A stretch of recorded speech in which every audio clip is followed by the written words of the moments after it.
Tech బానిసలు వారానికి 90 గంటల పని, కార్పొరేట్ బాసులు కొత్త కుట్రలు. తరచూ తెరపైకి ఇదే అంశం. కుటుంబంతో ఉండాలా, యంత్రంగా మారిపోవాలా?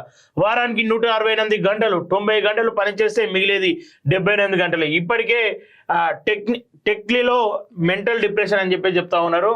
సో వారానికి 90 గంటల పని నినాదం తెరపైకి వచ్చింది. నిజానికి కార్పొరేట్ ప్రపంచంలో మెల్లగా ఆధిపత్యం దిశగా ముందుకు సాగుతుంది. ఒకప్పటి బానిస బతుకులను గుర్తు తెచ్చేలా మరో కార్యరూపం కూడా దాల్సింది. దీనంతటికి కార్పొరేట్ బానిసలు కార్పొరేట్ బాసులు ప్రధాన కారణమని చెప్పాలి. సో ఉత్పాదకత పెంచే పేరుతో మనుషుల్ని టెక్ బానిసలుగా మార్చేందుకు పక్కా వ్యూహంతో ప్లాన్ కొనసాగుతుంది. ఇటీవల అన్ని ప్రముఖ కంపెనీ పని గంటల విషయంలో కీలక వ్యాఖ్యలు చేస్తున్నాయి. సో గతంలో ఇన్ఫోసిస్ ఫౌండర్ వారానికి 70 గంటలు పని చేయాలని స్టేట్మెంట్ ఇచ్చారు. ఇప్పుడు అదే కోవాలో ఎల్ఎన్టీ చైర్మన్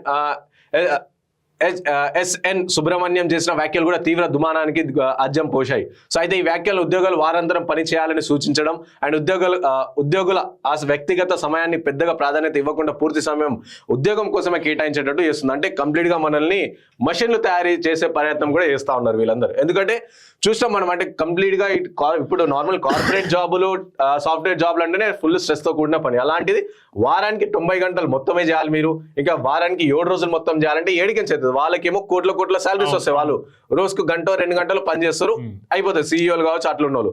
కానీ మనం చేసిన మళ్ళీ బానిస బతుకులు లాస్ట్ ఇట్లా గత కొన్ని కూడా గతంలో ఉన్న ప్యాకేజీలే ప్రస్తుతం కొనసాగిస్తాం.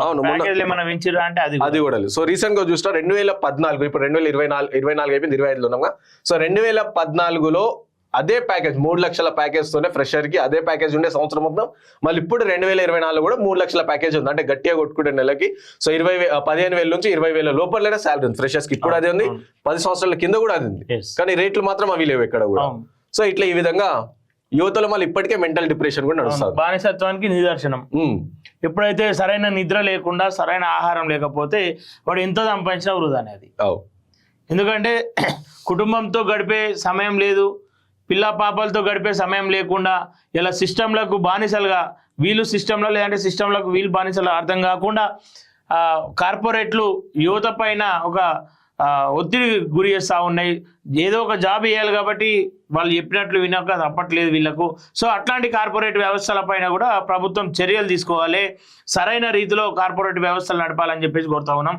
గతంలో 8 గంటలే పని అని చెప్పేసి, డైలీ 8 గంటలు అని చెప్పేసి అనుకున్నా ఉన్నారు. ఇప్పుడు దాన్ని పొడిగిస్తూ ఉన్నారు వాళ్ళు ఇష్టానుసారంగా. సో దానిపైన కూడా ఒక్కసారి ఖచ్చితంగా ఫోకస్ పెట్టాల్సిన అవసరం ఉంది.